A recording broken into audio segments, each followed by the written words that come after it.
the seeds were there. We are just into the epilogue of everything. It started with having over 500,000 people without identity, without representation. And those people have to bear in mind that they live in this so-called nation's capital, but they don't have a voice. The prices of food and gas are just skyrocketing, while Virginians, they just hold all this bounty land for free. It's just like doing nothing.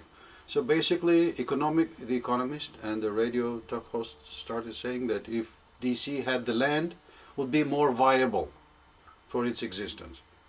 That's why we see North Virginia and Alexandria, which are basically up for grabs. This should be DC's.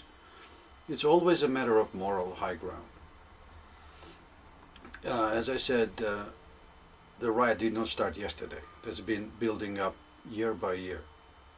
First is the people will start asking simple questions like how come it's like that? Why the historical background of it? You know, the land was taken unjustly and given to another state because some slave owners wanted to escape the wind of change that was sweeping the nation at the time. And the second, it was aggravated mostly by the food prices, the gas prices, and basically the life has become expensive, especially in DC.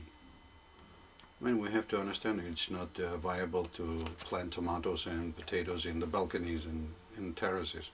If the situation does not get solved the way it ought to be, and we go back to the prior status quo of the conflict, I guess this is a festering wound.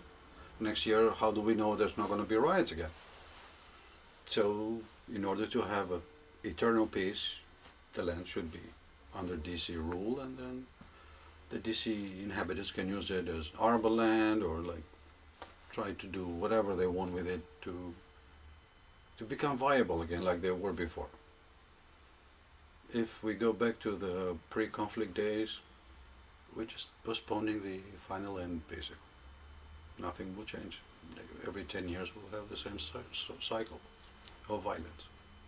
Do we want that? No.